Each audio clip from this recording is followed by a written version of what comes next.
প্রতি সপ্তাহে সাম্প্রদায়িক দাঙ্গা হয়। যে কোনো দাঙ্গার খবর আসার পর আপনি স্যার বাংলাদেশের নেতা হিসেবে, বিশ্ব নেতা হিসেবে, বিশ্বের ডেসমন্ড টুটু হিসেবে আপনি ভারতের সংখ্যালঘুদের খবর নেবেন। বড় সংখ্যালঘু এই দক্ষিণ এশিয়াতে অথবা বিশ্বের অন্য কোথাও যদি তাদের কোনো অসুবিধা হয়, সে মুসলমান হোক আর খ্রিস্টান হোক আর হিন্দু হোক, আপনি রাষ্ট্রপ্রধান হিসেবে সপ্তাহে অন্তত 10 মিনিট তার এই কাজে ব্যবহার করবেন।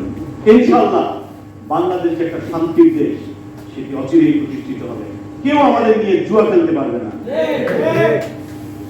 আমি আমাদের সংবিধানের 66(2)(c) কথা বলবো। এই অনুসারে কোন লোক এদেশের বিদেশে যারা দ্বৈত নাগরিক তারা এখানে পার্লামেন্ট মেম্বার হতে পারবে না। এটা ছোট্ট একটা উদাহরণ। এই সংবিধান থাকবে কি থাকবে না জনগণের সরকার সিদ্ধান্ত নেবে, এই বিপ্লবী সরকার সিদ্ধান্ত নেবে। যদিও এই বিপ্লবী সরকার একটা প্রোক্লেমেশন অথবা একটা অধ্যাদেশ জারি করা দরকার ছিল। দেরি হওয়ার আগে আমি আসিফুল স্যারকে বলবো, বার্থ সার্টিফিকেট ঠিক না থাকলে পরবর্তীতে জমি জমা পাওয়া যায় না, নিজের অস্তিত্ব বিনাশ হয়ে যায়। বার্থ সার্টিফিকেট বাবা মার নামটা একদম অ্যাকুরেট রাখতে হবে, নাহলে আপনার জায়গা অন্য কেউ নিয়ে যাবে।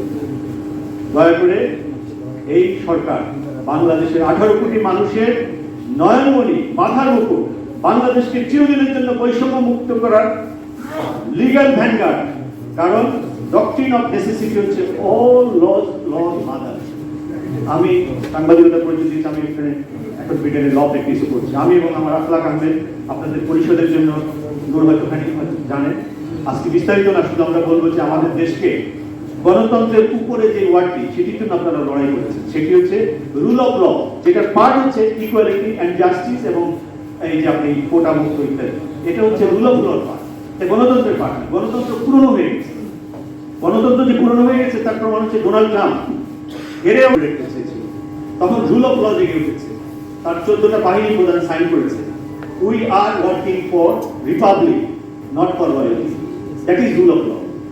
এদিকে তো ওরা কিন্তু ডেমোক্রেট না, ওরা কিন্তু এমপি না, ওরা কিন্তু কিছু না, বাট ওই রাষ্ট্রটা বেঁচে গেছে। সো গণতন্ত্রের অনেক চ্যালেঞ্জ আছে, এখানে আছে ভবিষ্যতে থাকবে। 2 নম্বর, দল নিয়ে চিন্তা করবে না, আদর্শ পলিসি নিয়ে চিন্তা করবে, স্ট্র্যাটেজি কোনো সমস্যা নাই।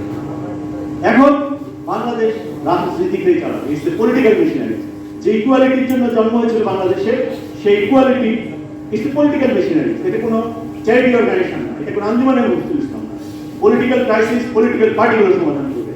ডক্টর ইউনূস স্যারের কাছে অনুরোধ, আপনার এই যে ন্যাশনাল কনসেনসাস গভর্নমেন্টে রাজনীতি থেকে ক্রিম মানুষগুলোকে অন্তর্ভুক্ত করুন, তাহলে কোনো ষড়যন্ত্র চোখ তুলে তাকাবে না।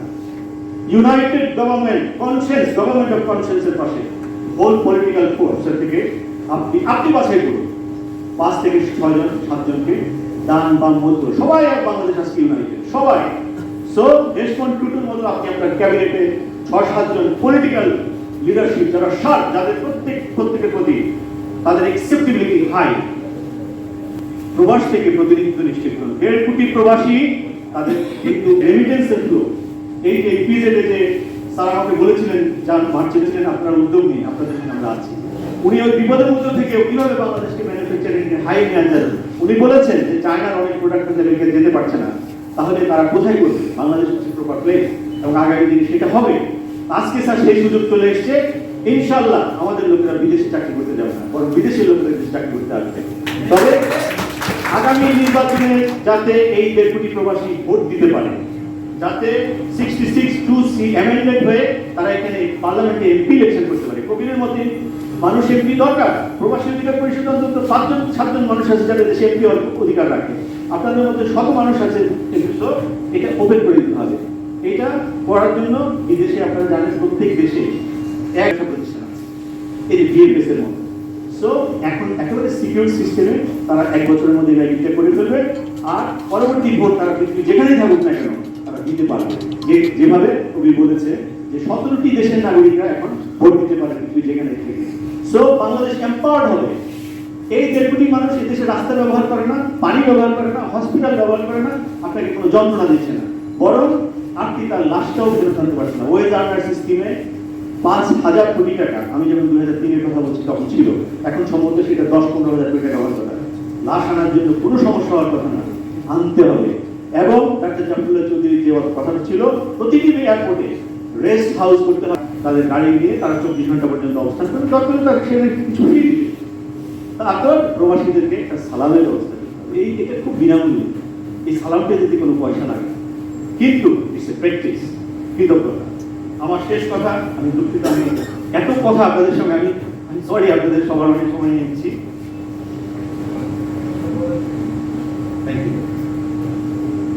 ডক্টর মোমেন বলেছিল 90% বিএনপি জামাত, কথাটা তিনি আংশিক সত্য বলেছেন, কিন্তু পার্টির পরিচয়টা উনি ঠিক জানেন। 99.99% একটা পার্টি আছে, সেটা হচ্ছে প্রবাস পার্টি, যার রাজনৈতিক উইং আপনারা তৈরি করেছেন, প্রবাসী অধিকার পরিষদ। এটাই ছিল মূল রহস্য। কিছু চামচিকা গণহত্যা এবং শিশু হত্যার সহযোগী সারা পৃথিবীতে মাত্র কয়েকশো আছে, কয়েকশো আমি বলছি, হাজার না। সো থ্যাংক ইউ ডক্টর মোমেন, আপনি বিতর্কিত অনেক কাজ করেছেন, আপনি বাংলাদেশকে অন্যের পায়ের শিকল বাঁধার জন্য যা করেছেন, কিন্তু একটা আংশিক সত্য উচ্চারণ করার জন্য, কিন্তু এই সরকারের সেখানে দায় আছে।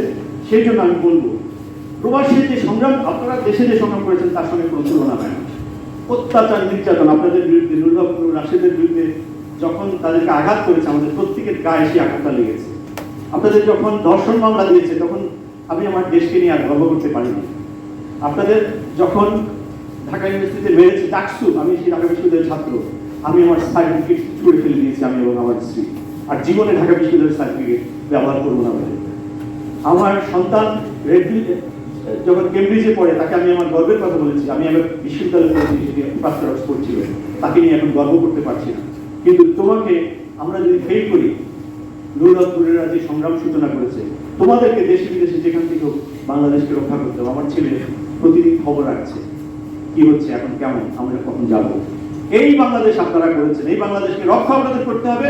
অনেক দায় আপনাদের বেড়ে গেছে এবং সেই দায় আপনাদেরকে মেটাতে হবে, কিন্তু প্রবাসে আপনাদের অনেক সহযোগিতা করে আছে। মাহমুদুর রহমান, শফিক রহমান সাহেবকে নিয়ে এসে তাহলে এখন আপনাদের শুভেচ্ছা জানিয়েছেন। জিয়া হাসান, ফায়েজ তায়েব, ইলিয়াস হুসাইন, কনক সরোয়ার, খালেদ আলম, মাহমুদুর রহমান, মিয়াকি ভট্টাচার্য, জুলকারনাইন সামি, তাসলিম খলিল, শাহেদ আলম, আমাদের গ্রিন চ্যানেলের মনির হায়দার, অসংখ্য বন্ধুরা, এদের কথা বললাম, এরা রিপ্রেজেন্ট করছে। এরা বিবেক বন্দী, এরা এতদিন বিদেশে পড়ে তারা সংগ্রাম চালিয়ে রেখেছে, আপনাদের পাশে থাকার চেষ্টা করেছে। রাষ্ট্রীয় উদ্যোগে সরকারের প্রতি অনুরোধ থাকবে তাদেরকে ফিরে আনার জন্য। বিমানের সিট অর্ধেক খালি থাকে, এই কয়েকটা সিট তাদেরকে দিতে হবে। আর আপনারা প্রবাসী অধিকার পরিষদের প্রতি অনুরোধ, অন্যান্য রাজনৈতিক অনুরোধ, আপনারা আপনাদের যে তালিকা আছে, মামলার তালিকাটি দ্রুত পুলিশের কোয়ার্টারের যে গায়েবী মামলা তালিকা সেখানে দিন, এবং এক এক্সিকিউটিভ অর্ডারে দয়া করে গত 15 বছরের অত্যাচার 13টা, আমার মনে হয় 12টা, আপনারা 1 ডজন মানে 12, 14, 15, এবং মামলাগুলো এত জঘন্য, এটা মুখে উচ্চারণ করা মুশকিল। সো বাংলাদেশ রাষ্ট্রকে দায় মুক্ত করার জন্য বিদেশে যারা আছে সংগ্রামী, তাদেরকে ফেরত আনতে হবে। দেশে যারা এই যে যোদ্ধা, এই দেশের মুক্তিযোদ্ধা, বিজয়ের বীর, প্রত্যেককে তাদের সসম্মানে তাদের সম্মান ফেরত দিতে হবে, বাংলা অর্জন করতে হবে। শহীদ যারা হয়েছে সেই পরিবারগুলোকে পুনর্বাসন, এবং আহত যারা হয়েছে দয়া করে পেপারের বক্তব্য বলবেন না, এই করে ফেলবো, সেই করে ফেলবো। থ্যাংক ইউ নুরুল্লাহ, আমি যে বিষয়ে কথা বলে যেভাবে সিএমএইচে চিকিৎসার ব্যবস্থা করেছেন সকলের, তাদের জন্য, এবং যাদের এখনো অসুবিধা আছে তারা যদি একটা চ্যানেল ক্রিয়েট করেন, তাহলে আহতদের চিকিৎসার জন্য প্রবাসীরা, কোভিড সহযোগীরা যারা আছে, সবাই মিলে আমরা চেষ্টা করবো। আমাদের এই দেশ যেহেতু মুক্ত হয়েছে, আমাদের ভাইকে আমাদের সবাই মিলে মুক্ত করতে হবে। ইনকিলাব জিন্দাবাদ, প্রবাসী অধিকার পরিষদ জিন্দাবাদ, গণ অধিকার পরিষদ, ধন্যবাদ।